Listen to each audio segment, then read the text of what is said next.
Bismillahirrahmanirrahim. Assalamualaikum warahmatullahi wabarakatuh. Selamat pagi anak-anak. Hari ini kita akan belajar IPS, materi tentang menjaga lingkungan untuk kelestarian tumbuhan dan hewan. Sebelum kita melakukan pembelajaran, marilah kita berdoa terlebih dahulu. Berdoa, mulai.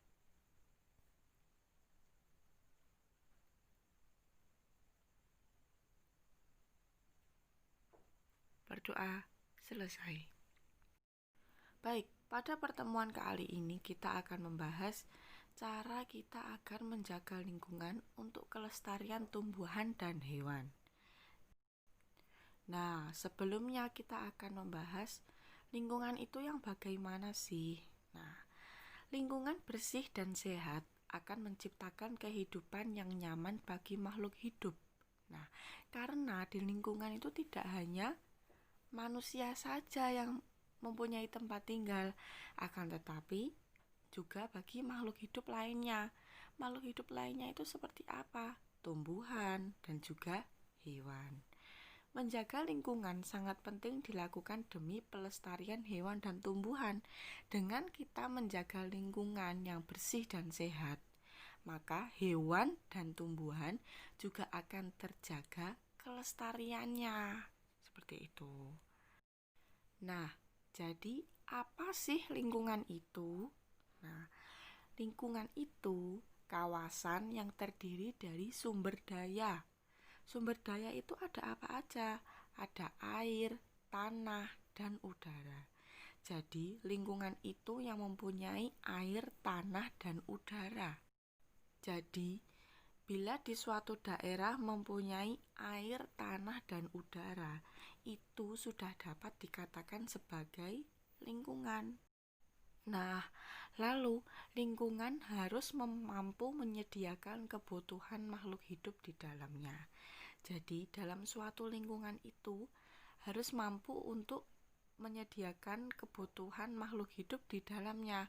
Semisal di dalam hutan. Di dalam hutan ada banyak hewan. Hewan juga perlu makanan, bisa dari tumbuhan ataupun dari hewan yang lainnya, mangsa yang lainnya. Nah, dapat dikatakan lingkungan ketika untuk memenuhi kebutuhannya itu ada. Nah, lalu mengapa sih kita harus menjaga lingkungan? Mengapa sih kita harus melestarikan lingkungan? Karena lingkungan yang bersih dapat membuat makhluk hidup yang tinggal di dalamnya merasa nyaman, dapat hidup di dalamnya dengan kehidupan yang nyaman. Selain itu, dengan kita menjaga lingkungan, keberlangsungan makhluk hidup akan terjaga. Jadi makhluk hidup akan selalu ada, akan tetap ada, tidak punah. Nah, lalu kita akan membahas jenis-jenis lingkungan. Nah, jenis-jenis lingkungan itu ada berapa? Yang pertama, ada lingkungan alam. Lingkungan alam itu gimana sih? Lingkungan alam itu dibentuk oleh alam dengan sendirinya atau secara alami. Tidak ada campur tangan manusia. Jadi, lingkungan alam itu mahakarya dari Allah. Nah, mahakarya dari Allah yang ada di bumi, yakni berupa lingkungan alam. Nah, lalu lingkungan alam itu sendiri juga ada macamnya. Yang pertama ada padang rumput. Yang kedua ada hutan. Lalu yang ketiga ada sungai. Yang keempat ada danau. Kelima ada rawa. Lalu yang terakhir ada laut. Baik, setelah kita mengetahui lingkungan alami dan beserta contohnya, kita akan belajar lingkungan buatan. Nah, lingkungan buatan itu seperti apa sih? Baik, lingkungan buatan itu lingkungan yang terjadinya karena adanya campur tangan dari manusia.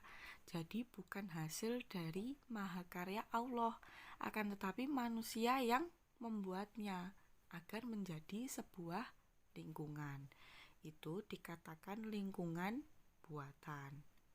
Nah, lingkungan buatan yang pertama ada permukiman. Lalu yang kedua ada sawah atau ladang. Yang ketiga ada taman. Lalu yang terakhir ada waduk dan bendungan. Baik, cukup sekian untuk pembelajaran kita hari ini. Semoga bermanfaat. Untuk PR, sebutkan contoh cara-cara untuk menjaga kelestarian lingkungan. Jadi, menyebutkan apa yang harus kita lakukan untuk menjaga kelestarian lingkungan agar lingkungan kita tetap terjaga, agar hewan dan tumbuhan akan selalu ada untuk memenuhi kebutuhan sesama makhluk hidup yang lainnya. Apa yang harus dilakukan agar kelestarian makhluk hidup dapat terjaga? Mungkin cukup sekian pembelajaran kita hari ini. Semoga bermanfaat. Ada kurang lebihnya mohon maaf. Ihdinas siratal mustaqim. Wassalamualaikum warahmatullahi wabarakatuh.